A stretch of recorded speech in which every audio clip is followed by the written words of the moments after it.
Checo has pushed the boundary and I've been defending him to this point, but now it's getting really difficult because I've run out of excuses to defend one of my favorite drivers on the grid. His performances since the Miami Grand Prix has been really frustrating me to say the least, as I know that this is not him. Checo is not a driver of Latifi, Mazepin, Stroll or Sargent's category. That's not him, but his recent performances has turned him into a bit of a joke and I'm not a fan of it.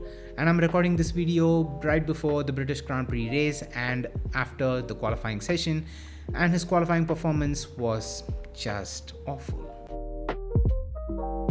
I mean, the mistake that he made of beaching himself into the gravel was a mistake that a rookie would do, not a veteran driver like him. Many drivers made the exact same mistake heading into the Cops corner, but they kept the car going, whereas Checo got the car stuck, pulling curtains to his qualifying session. On a weekend where he should be giving his absolute everything to show the team that what happened in the past couple of race weekends was just a blip and was not a repeat of 2023 all over again. With both Christian Horner and Helmut Marko coming out publicly saying that he must step up his performance, and there are tight performance clauses in both Ricciardo and Perez's contracts. And if Checo fails to improve in the last couple of races heading into the summer break, then the team's travel lineup for the 2025 season might change despite the contract extension, which clearly shows that the management of Red Bull is clearly not happy with his performance, and rightfully so. When you're signed to a top team, the pressure and performance expectation also increases with it. Though Checo has put together some extraordinary performances with the team so far, it has been few and far in between.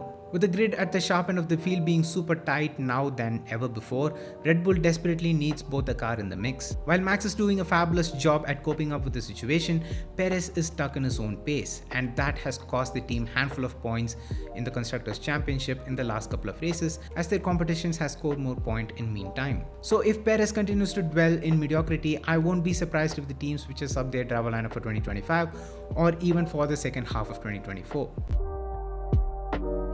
I mean, it's still not over. If Checo can prove that he can recover to score a handful of points, Hungary and Belgium would be the real test to see if he can stay closer to Max both in qualifying and in the race, and I wish he makes that step up, as I would hate to see my favorite driver leave Red Bull this way. But what's really annoying me is that Red Bull's first option to replace Sergio Perez with is Ricciardo, and they still have not considered Yuki Tsunoda as an option. That's a bit of a crime in and of itself.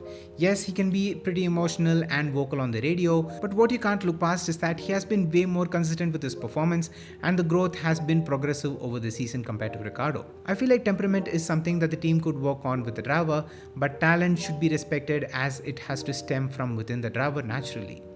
Though I know that Red Bull would never consider him as a realistic option for a Red Bull drive, it still begs the question of what more does he need to do to be taken seriously. But yeah, I think Checo's performance in the next two Grand Prix will determine his future with Red Bull and his future in Formula 1. And I really hope that he doesn't fall into the same rabbit hole as Gasly, though the patterns suggest something similar.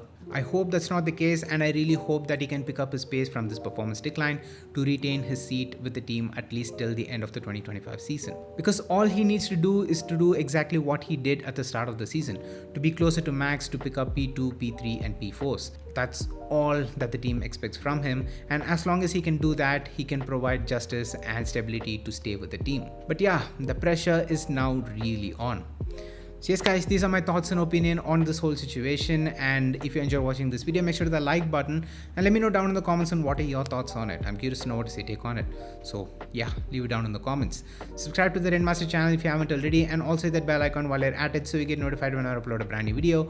And until next time, it's me Vinesh from Renmeister, and I'm out. Love you guys, stay safe, peace.